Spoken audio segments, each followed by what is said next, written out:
तो 4 और 5 दिसंबर को होने वाली इस यात्रा को 23वें भारत रूस वार्षिक शिखर सम्मेलन के रूप में देखा जा रहा है। 25 साल की रणनीतिक साझेदारी को मजबूत करने का मौका है, लेकिन चुनौतियां भी बहुत सारी हैं। रक्षा आपूर्ति में देरी, पश्चिमी विकल्पों को बढ़ाना, फिर भी दोनों देश अंतरिक्ष, न्यूक्लियर और सांस्कृतिक सहयोग बढ़ाने को तत्पर हैं और इसीलिए पुतिन का भारत का यह दौरा बहुत अहम माना जा रहा है। तो आइए जानते हैं आखिर क्यों है इस दौरे पर न सिर्फ एक दो देश बल्कि पूरी दुनिया की नजरें।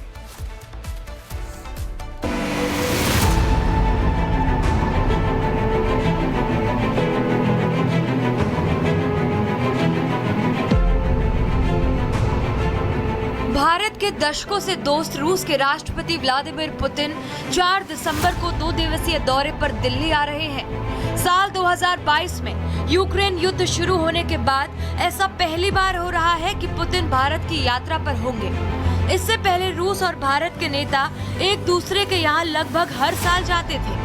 विश्लेषकों का कहना है कि वैसे तो इस यात्रा पर दुनिया भर की नजरें लगी हुई हैं, लेकिन अगर किसी को इस यात्रा से सबसे ज्यादा मिर्ची लग रही होगी तो वो डोनाल्ड ट्रंप है। इस यात्रा को केवल एक राजनयिक यात्रा के रूप में देखना बड़ी गलती होगी। अमेरिका और यूरोप के देशों की ओर से भारत पर बहुत ज्यादा दबाव है और धमकियां दी जा रही हैं। अमेरिका ने भारत पर भारी भरकम टैरिफ लगा दिया है। इसके बाद भी मोदी सरकार ने पुतिन को बुलाकर ट्रंप से लेकर यूरोपीय संघ तक को कड़ा संदेश दे दिया है। अमेरिकी विश्लेषक माइकल कुगलमैन का कहना है कि पुतिन की इस यात्रा ने भारत को एक नया बड़ा मौका दे दिया है। आइए समझते हैं पूरा मामला। एक्सपर्ट्स मानते हैं कि पुतिन की ये यात्रा हालिया घटनाक्रम के बाद भी भारत को मौका देती है कि वो मॉस्को के साथ अपने खास रिश्ते की मजबूती को फिर से साबित कर सके। साथ ही नए हथियार सौदे में आगे बढ़ने का भी अच्छा मौका है। भारत और रूस के बीच शिखर सम्मेलन कभी भी दिखावे के लिए नहीं होते हैं। इससे साबित होता है कि दोनों के बीच रिश्ते कितने ज्यादा अहम हैं। इस दौरे पर भारत और रूस के बीच 23वां शिखर सम्मेलन होने जा रहा है। भारत ने अमेरिका के पश्चिमी गठबंधन बनाम रूस के रणनीतिक स्वायत्तता को प्राथमिकता दी है। पुतिन ऐसे समय पर भारत आ रहे हैं जब 50% अमेरिकी टैरिफ की वजह से वॉशिंगटन और दिल्ली के बीच तनाव काफी ज्यादा बढ़ा हुआ है। रूस ने भारत को चीन की तरफ से ही नो लिमिट वाली पार्टनरशिप का ऑफर कर दिया है। अमेरिका ने तो 25% टैरिफ केवल भारत के रूस से तेल लेने की वजह से लगाया है। वहीं पाकिस्तान पर केवल 19% का ही टैरिफ है। पीएम मोदी और पुतिन के बीच व्यापार, मजदूरों, ऊर्जा, बैंकिंग, रक्षा, स्पेस, परमाणु ऊर्जा और विमानन क्षेत्र में रिश्तों को आगे बढ़ाने पर बातचीत होगी। विश्लेषकों का कहना है कि पीएम मोदी और पुतिन के बीच मुलाकात से ये साफ हो जाएगा कि भारत अब कोल्ड वॉर के दिनों से आगे बढ़ चुका है। भारत अब पश्चिमी देशों और गैर पश्चिमी देशों के मंच के बीच एक पुल का काम कर रहा है। भारत क्वाड यानी ब्राजील, रूस, चीन और दक्षिण अफ्रीका और रूस चीन की सदस्यता वाले ब्रिक्स देशों का ही सदस्य है। भारत ने पश्चिमी देशों को साफ कर दिया है कि वो रूस के साथ रक्षा रिश्ते को खत्म नहीं कर रहा है। भारत रूस से 5वीं पीढ़ी का फाइटर जेट सुखोई 57 खरीद सकता है। अमेरिका से मिसाइल और अटैक हेलीकॉप्टर खरीदने के बाद भी भारतीय सेना में रूसी मूल के हथियार अब भी 50% हैं।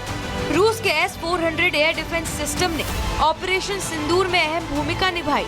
अमेरिका के रूस पर प्रतिबंध लगाने के बाद भारत ने रूस से जमकर तेल खरीदा। ये तेल सस्ते दर पर रूस ने दिया है, जिससे अरबों डॉलर की बचत हुई। रूस भारत का सबसे बड़ा तेल सप्लाई करने वाला देश बन गया है। यूरोप और अमेरिका ने खुद भी रूस से यूरेनियम, पैलेडियम और फर्टिलाइजर्स खरीदना जारी रखा है। वहीं ये देश भारत को धमका रहे हैं। रूस को 10 लाख मजदूरों की जरूरत है, जिसमें भारत अहम भूमिका निभा सकता है। Bureau report, Republic Bharat. तो 4 और 5 दिसंबर को होने वाली इस यात्रा को 23वें भारत रूस वार्षिक शिखर सम्मेलन के रूप में देखा जा रहा है। 25 साल की रणनीतिक साझेदारी को मजबूत करने का मौका है, लेकिन चुनौतियां भी बहुत सारी हैं।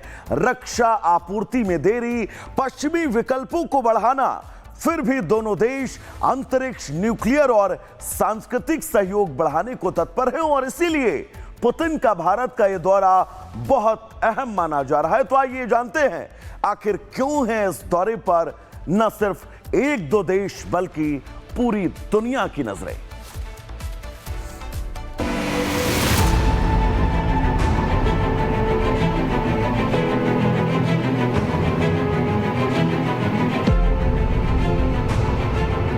भारत के दशकों से दोस्त रूस के राष्ट्रपति व्लादिमीर पुतिन 4 दिसंबर को 2 दिवसीय दौरे पर दिल्ली आ रहे हैं। साल 2022 में यूक्रेन युद्ध शुरू होने के बाद ऐसा पहली बार हो रहा है कि पुतिन भारत की यात्रा पर होंगे। इससे पहले रूस और भारत के नेता एक दूसरे के यहाँ लगभग हर साल जाते थे। विश्लेषकों का कहना है कि वैसे तो इस यात्रा पर दुनिया भर की नजरें लगी हुई हैं, लेकिन अगर किसी को इस यात्रा से सबसे ज्यादा मिर्ची लग रही होगी तो वो डोनाल्ड ट्रंप है। इस यात्रा को केवल एक राजनयिक यात्रा के रूप में देखना बड़ी गलती होगी। अमेरिका और यूरोप के देशों की ओर से भारत पर बहुत ज्यादा दबाव है और धमकियां दी जा रही हैं। अमेरिका ने भारत पर भारी भरकम टैरिफ लगा दिया है। इसके बाद भी मोदी सरकार ने पुतिन को बुलाकर ट्रंप से लेकर यूरोपीय संघ तक को कड़ा संदेश दे दिया है। अमेरिकी विश्लेषक माइकल कुगलमैन का कहना है कि पुतिन की इस यात्रा ने भारत को एक नया बड़ा मौका दे दिया है। आइए समझते हैं पूरा मामला। एक्सपर्ट्स मानते हैं कि पुतिन की ये यात्रा हालिया घटनाक्रम के बाद भी भारत को मौका देती है कि वो मॉस्को के साथ अपने खास रिश्ते की मजबूती को फिर से साबित कर सके। साथ ही नए हथियार सौदे में आगे बढ़ने का भी अच्छा मौका है। भारत और रूस के बीच शिखर सम्मेलन कभी भी दिखावे के लिए नहीं होते हैं। इससे साबित होता है कि दोनों के बीच रिश्ते कितने ज्यादा अहम हैं। इस दौरे पर भारत और रूस के बीच 23वां शिखर सम्मेलन होने जा रहा है। भारत ने अमेरिका के पश्चिमी गठबंधन बनाम रूस के रणनीतिक स्वायत्तता को प्राथमिकता दी है। पुतिन ऐसे समय पर भारत आ रहे हैं जब 50% अमेरिकी टैरिफ की वजह से वॉशिंगटन और दिल्ली के बीच तनाव काफी ज्यादा बढ़ा हुआ है। रूस ने भारत को चीन की तरफ से ही नो लिमिट वाली पार्टनरशिप का ऑफर कर दिया है। अमेरिका ने तो 25% टैरिफ केवल भारत के रूस से तेल लेने की वजह से लगाया है। वहीं पाकिस्तान पर केवल 19% का ही टैरिफ है। पीएम मोदी और पुतिन के बीच व्यापार, मजदूरों, ऊर्जा, बैंकिंग, रक्षा, स्पेस, परमाणु ऊर्जा और विमानन क्षेत्र में रिश्तों को आगे बढ़ाने पर बातचीत होगी।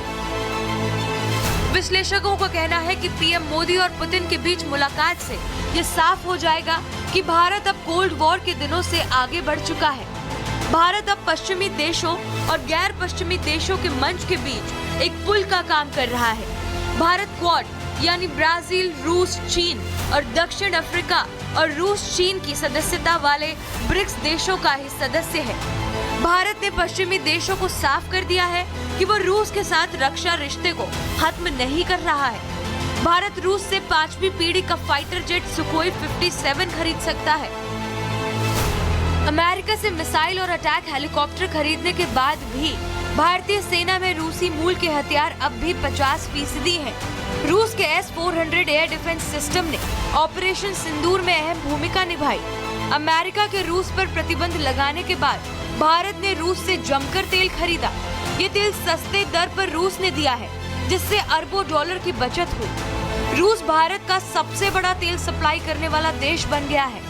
यूरोप और अमेरिका ने खुद भी रूस से यूरेनियम, पैलेडियम और फर्टिलाइजर्स खरीदना जारी रखा है।